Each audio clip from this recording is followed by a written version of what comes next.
Il est 3h30 du matin de la nuit du 12 au 13 janvier 2017. Et cet essai, sous le titre Ton absence me pèse. C'est quelque chose à laquelle j'ai pensé il y a 2 3 jours. Et donc, ça tombe bien que ce soit au milieu de la nuit. Ça permet de marquer encore plus la distance qu'il y a entre comment dire, la distance qui va être le signe, euh, la, la, un peu l'élément moteur de cet essai. La distance, la disparition, l'absence, l'éloignement, la séparation. Souvent, il y a non pas un devoir, mais un désir de compagnon, de compagnonnage. Il y a des gens qui ont ce désir plus que d'autres parce que n'y ont pas, ils ont du mal à se trouver des compagnons qui leur conviennent. Donc fondamentalement, c'est la recherche du compagnon idéal, du compagnon, de la compagne, peu importe, c'est la recherche de l'être qui pourrait vous compléter. Il n'est pas, il n'est pas question ici de chercher le même. Cela est une idiotie. On ne cherche pas à se reproduire, à trouver la réplique exacte de soi-même. Déjà, des fois, on a un conflit avec soi-même, ou des fois, on peut être fatigué de soi-même. Si cela doit être en double exemplaire, alors ce serait intenable. Non, c'est plutôt l'être qui, euh, qui, qui va en fait vous compléter. Parce qu'on sent qu'on a un manque, on sent qu'on n'est pas complet. Euh, on sait qu'on est séparé, qu'on a besoin d'être complété, d'être amené à saisir des choses. On a certaines capacités, mais on n'a pas toutes les capacités. On est un peu des fois enfermé dans une vision. On aimerait que cette vision soit la plus large possible. Et donc c'est grâce à l'autre, au complément, que nous pourrions y arriver. Donc ton absence me pèse dans le sens tu es quoi? Tu es l'être mythique que je n'ai toujours pas rencontré, que je ne rencontrerai jamais, ou peut-être celui que j'ai déjà, celle que j'ai déjà rencontrée. Et peut-être que je n'ai pas su comprendre que c'était elle ou lui, ou alors l'être que j'ai cru rencontrer et qu'en fait je me suis trompé sur lui ou sur elle. C'est toujours une question ouverte et sans réponse définitive. Donc il y a dans la rencontre quelque chose qui n'obéit pas à des schémas préconçus. Nous rencontrons des gens et comme si, par exemple, nous étions dans un régime monogame et que en fait qui interdirait le divorce et qu'en fait si on est avec quelqu'un c'est pour la vie. En fait une fois qu'on a rencontré quelqu'un c'est comme cette histoire de spermatozoïde et d'ovule. Une fois un spermatozoïde est rentré, les autres sont empêchés de rentrer. Il y a quelque chose dans une rencontre, quelque chose qui vous empêche d'aller à la rencontre d'autres personnes. Un besoin qui est satisfait de façon vraie ou de façon euh, un peu schématique, un peu inachevée. Et, et quelque part, on se ferme aux autres possibilités, aux autres,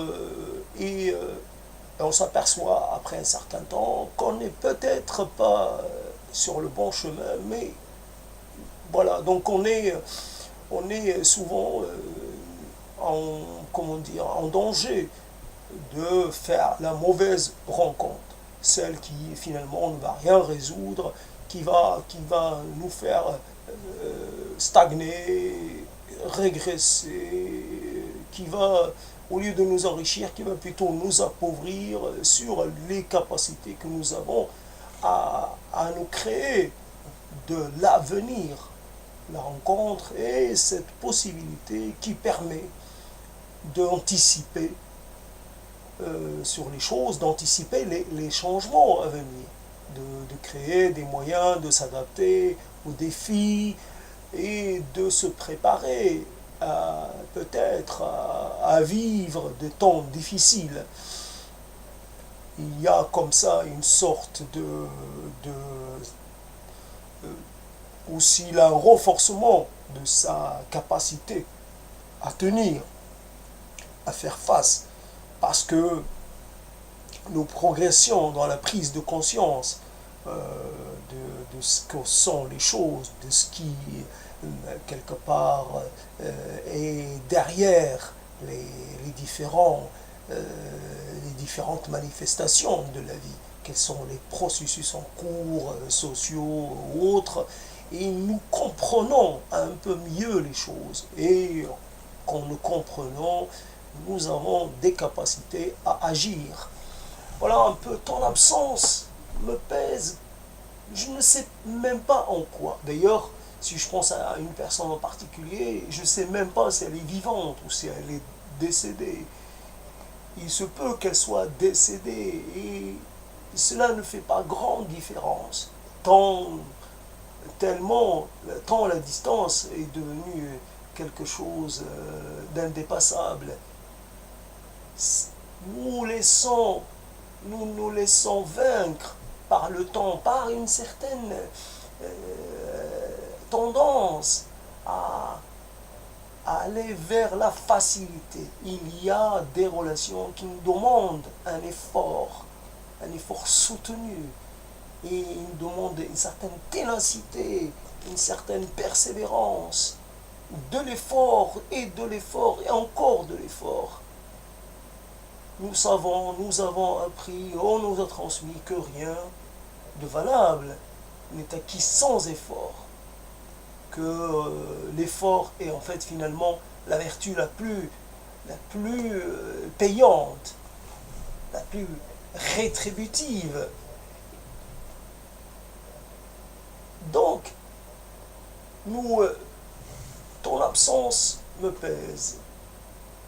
Alors, je sais que peut-être entre nous, il y a un océan, peut-être entre nous, il y a des frontières, il y a un continent, il y a un temps, que peut-être entre nous, il y a des impératifs d'ordre politique, d'ordre linguistique, d'ordre culturel, que je t'ai rencontré, mais je n'ai pas su te reconnaître, que je t'ai rencontré, mais je n'ai pas su t'apprécier à ta juste valeur, que je t'ai rencontré, mais que je suis resté indifférent.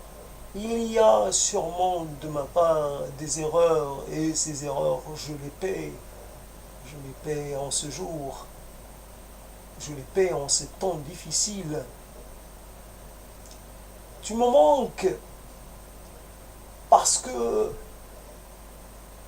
l'absence ne m'apprend rien, parce que ton absence me prive d'un sens, de sens dont j'ai besoin, me prive de cette capacité à goûter les choses, à partager, voilà, à partager dans la bonne intelligence, dans la bonne complicité.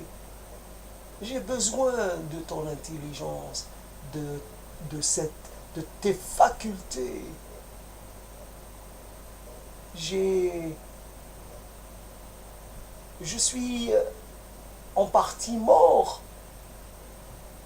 à une certaine vision de t'avoir perdu, de ne t'avoir pas rencontré.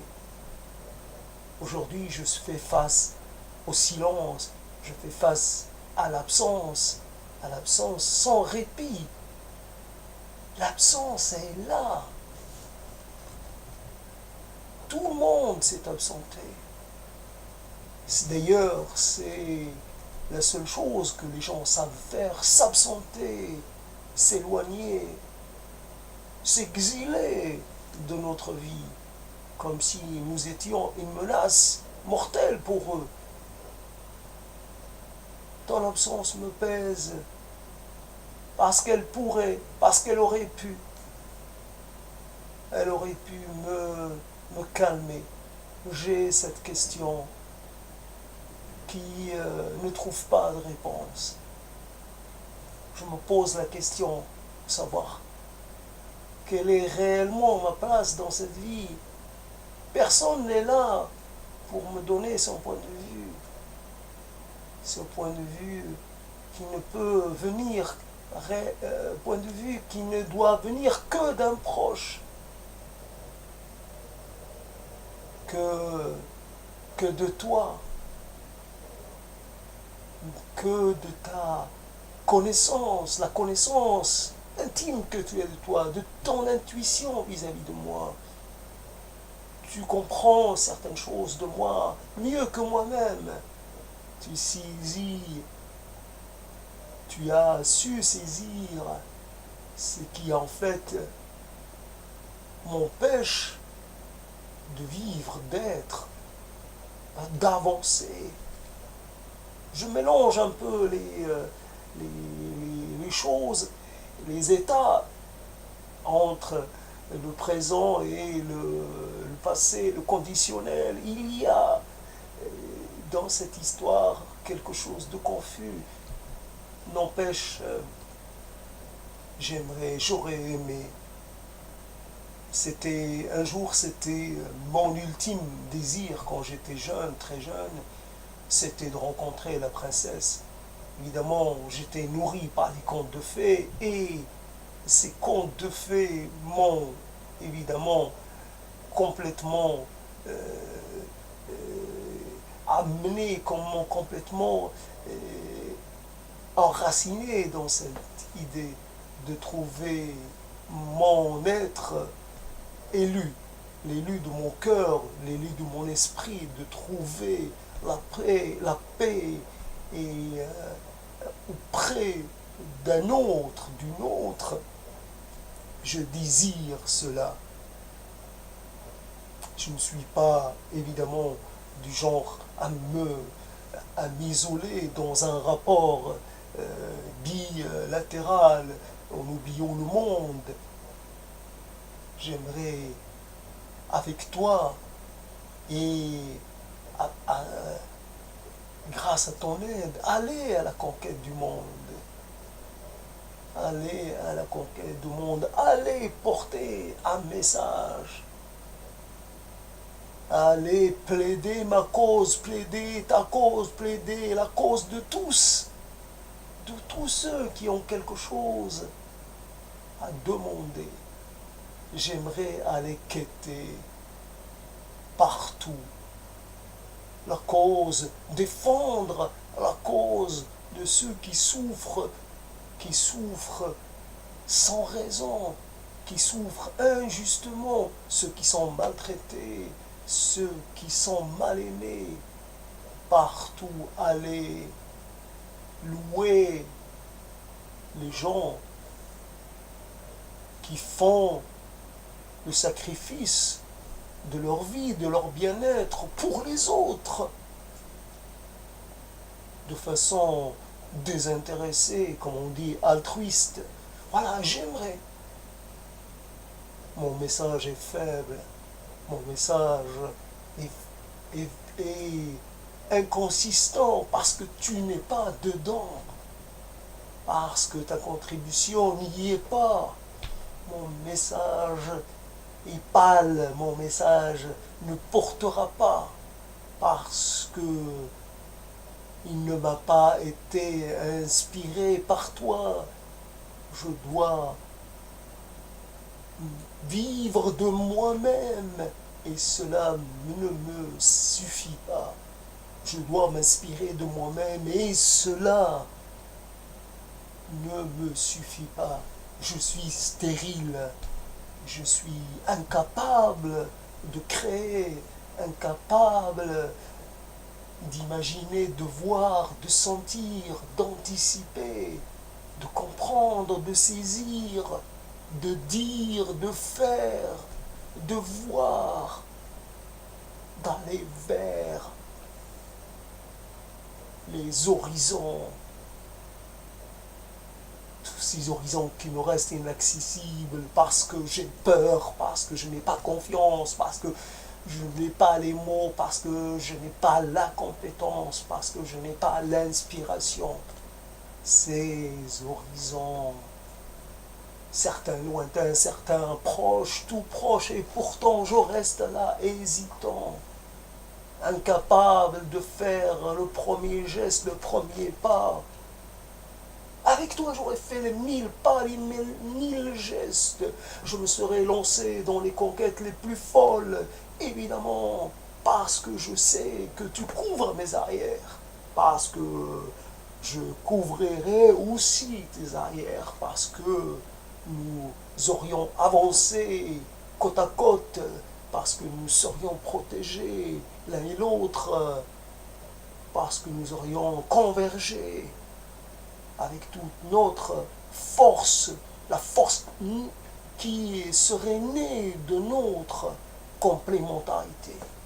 Voilà quelques mots comme ça, au milieu de la nuit, pour témoigner de cette absence qui dure, de cette absence que rien ne semble pouvoir arrêter, rien ne semble pouvoir subvertir. C'est devenu une vérité